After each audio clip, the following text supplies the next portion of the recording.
there, and welcome back to Richard's Toy Room once again for another great model kit review and build. Today I've decided to do this AMT 1962 Buick Electra 225. This is a two-in-one. It's a stock or a stylized custom. They give you custom parts basically, or you just build it stock. And as everybody knows, unless you're new, I shouldn't say always, because you never say never, but 99.9% of the time I build them showroom stock. So that's what my plans are for this. This is the first time I've ever got my hands on this kit. I've looked through the instructions and the parts, and so I think I will now give you an idea of what comes in the kit. First, we'll take a look at the box. And as you can see, I peeled the cellophane off. Sometimes the cellophane on these have little stickers. This one had nothing, just the price. And this is one of those pure covers without any text. So you have to actually look at the side to see what the kit is. And there's the stock version there. And then it just basically kind of shows the decal sheet that they've included and give you a little bit of information there. To me, that's a hideous car on the front there. The decals to me are just ugh. I mean, I know some people probably love them, not me. Anyhow, so here's the instruction sheet. It's just one sheet of paper that is printed on both sides. So pretty simple. There's not a whole lot to it. There's actually not a whole lot of parts in this kit, believe it or not, being a custom. I actually kind of like these kits. This is what I'm pretty sure originally was a promo, and that was when they would have cars painted up in factory colors that they would hand out at the dealerships, usually when you bought that vehicle. Kind of like something for the kids to play with, and which are highly prized now. Anyhow, this has the screw together body and of course the rolling metal axles.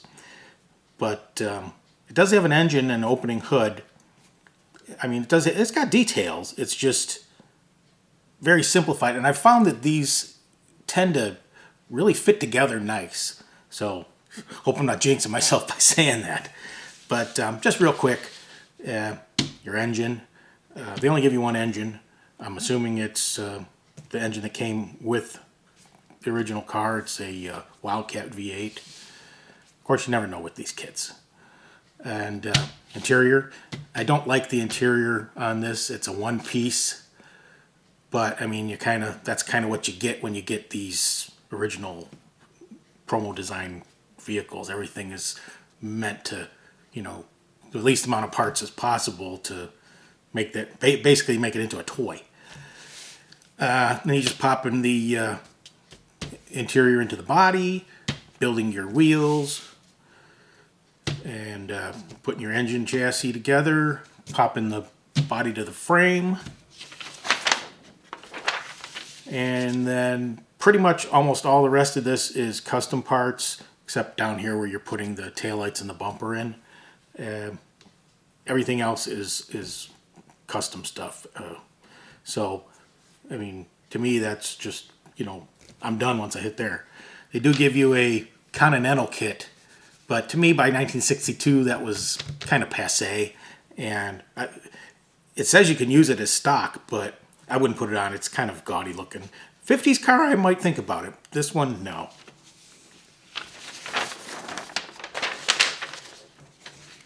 So let's take a look at that decal sheet. What's nice is, besides all these hideous flames, is they do give you some emblems and script, Buick and Electra 225, so you don't have to kind of try to, pick it out with paint or like a Molotow pen or something. And they give you like the little Buick shield, and then they give you some license plate, 3 license plate options to put on there. Let's get the miscellaneous stuff out of the way.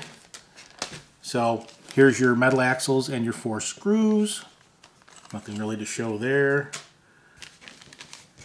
Here's your tiny little bit of red parts. You get 2 custom taillights and 2 stock taillights basically. And you got a 1-piece front and back windshield with some custom headlights or spotlights or some kind of dealie in there. Yeah, that's another thing I don't like about some of these kits is the headlights are molded into the grill and bumper and all that. So they don't look as real as if they gave you the lenses. The one thing I did notice about this, I don't think I can really point this out on camera too much. I mean, give it a shot, but if you look right down here at the edge of the windshield, it looks like it's warped, like it wasn't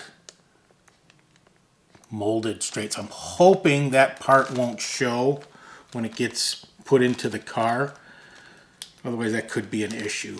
And I really don't like dealing with having to get parts from the company. Even though I haven't had a problem with that yet. Let's see. Let's do the white parts minus the body.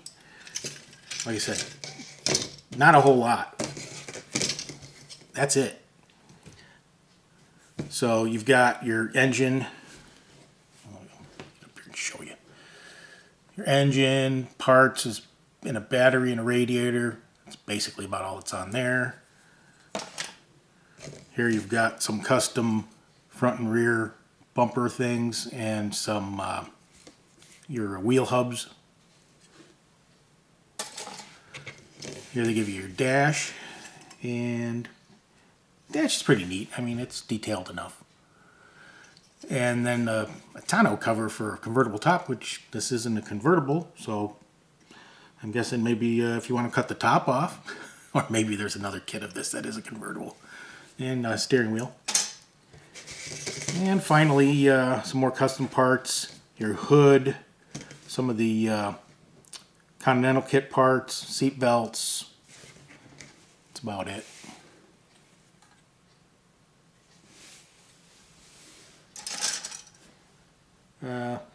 Pop the chrome in here real quick. Chrome looks pretty nice. And if you notice, there's a lot of flash on some of those white parts. Not horrid, but enough. A lot of custom parts on here. Got some really nice detailed hubcaps. And the grill and everything. Looks real nice. Take a look at that.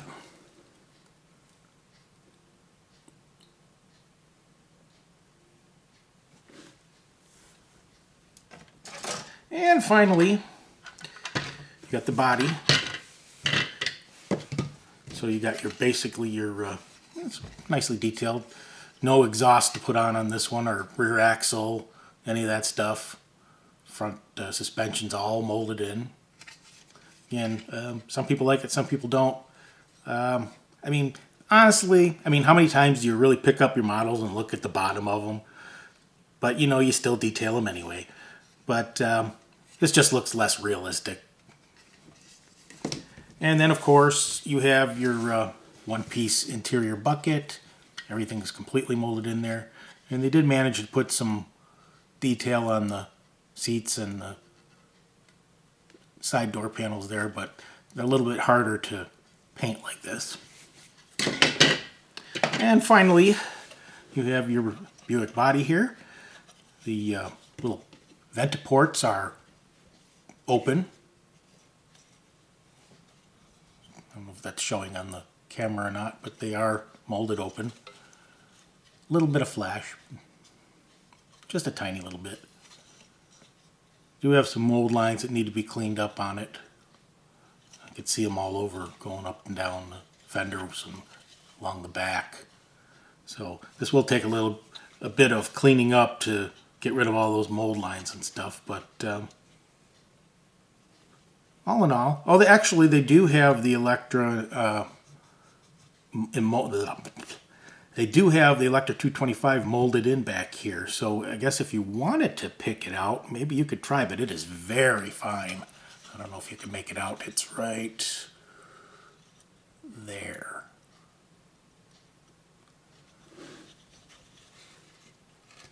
But yeah, that's the kit. The box again, and the kit. So, when next you see, we should be probably starting the sub-assemblies. Of course, I always do this. Forgot the tires. They're really nice tires, actually. They're Firestone with their pan-printed white walls. And the only thing about them is the tread. It's got that kind of bias ply, and you can barely make any tread out on there. So, I mean, once you kind of sand that molding ridge down, you might take almost all that detail out for the tread. But nice, solid rubber tires. And we shall return. Okay, so a quick update here on this Electra. So what I've got done so far is the chassis. Well, I haven't painted the underside. Haven't detailed it, I mean. So I've got the engine in, the wheels on, the hubcaps detailed, the engine done. It rolls. I got the interior basically done and detailed. Kind of hard to see. What I decided to go with was what I usually don't do, and that's the same color interior as the exterior, but that was really common back then, so it's kind of hard to really see in there. But anyway, the console really didn't fit too well. That was a little weird, and the steering wheel, I did not want to use the tack that goes on the column, so I wanted to push the steering wheel in a little far because I forgot to fill the hole with putty. And I would have used it, but they said there was a decal for it, and there is no decal for it on the decal sheet, so screw it, I ain't going to use it. It would have looked kind of stupid to me. Of course, you know, I guess I could have put it in there. Nobody would have noticed anyway, because nobody looks inside the cars. But anyway, so update on the body. There's a lot of issues with this mold. Probably be hard to see, but here, this only half of the gas door molded, and it's all screwed up on the chrome or whatever you want to call it going down the sides. I saw people online complaining about the same thing too, so not sure exactly what I'm going to do about that. I think I'm just going to sand it to get the mold lines off, and then, you know, I'll just tape it off and hope for the best when I try to detail it. And the last thing that I have to bring up at this point so far, the only issues, are the wheels. Now, it tells you to use these here inner wheel or outer wheel halves. So as you can see, I still have 4, and the wheels are on the car. Well, that's because if you were to use these hubcaps, as they call them, they stick out so far they look ridiculous. They're not supposed to go on top of these, as far as I am concerned. They are to go instead of these, whichever one you choose. And as you can see, they look perfectly fine. They were literally sticking out like this much farther, which looked ridiculous. So anyway, just a warning on that. Back to work. Okay, well, welcome to the final report, I guess, before the final reveal. Well, you've already seen the car. There's no reveal, but you know what I mean when I put it on the turntable and show it off. So, just a few minor things that I wanted to point out since the last update. Everything went together pretty nice. The only couple things that I had an issue with, these mirrors. They're actually custom mirrors, but if you kind of look at them head on, They're kind of cockeyed. And I drilled the holes where the holes were underneath. I think if I was going to do it again, I might drill the holes in a different spot, a little farther out from the middle of the car into like the middle of that top part of the door panel, and try to drill the holes completely straight so that these would sit a little bit more level. Didn't really have any issues with the, what do you call them, the decals. And I mean, you know, they look okay. Some it would have been a little easier than trying to paint some of that detail. Oh, speaking of detail, on these little parts in the back here, these little kind of like rib sections, as far as I can see from pictures, they're supposed to be just the edges of the ribs chromed. I mean, and then you could see the paint between them. But the detail that was left from the molds on this was a little iffy. It was like missing in spots. So trying to do that was leaving like gaps. So I decided to just do the whole panel like that. I mean, it looks all right. I don't think it's much different than... it's just a little bit bolder than was originally intended.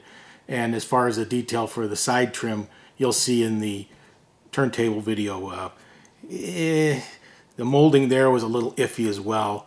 So I just kind of did my best with kind of detailing it out.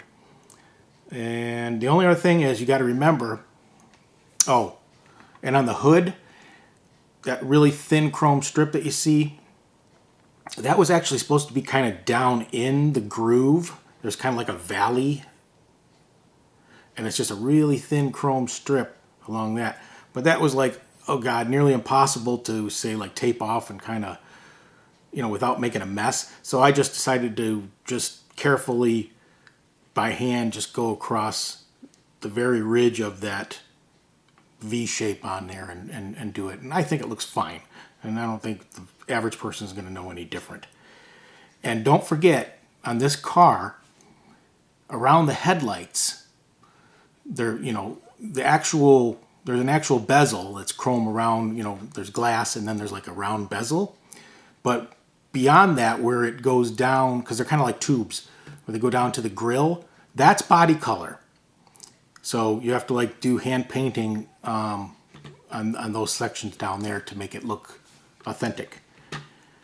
And I think that's about it. Pretty sure I already showed you the bottom. I did a little bit of detail down there, not a whole lot. And I think that's it. I mean, it rolls. And we're done. So stay tuned for the turntable, and thanks for watching. And also, I'm was doing at the same time as this. You may notice in the other video, I don't think I mentioned it in this one, but I'm doing this Viper, and it is like 99% done. I just have to paint a couple of details on it and put 2 more parts on it. So that video will be coming up pretty soon following this one. So see you again soon.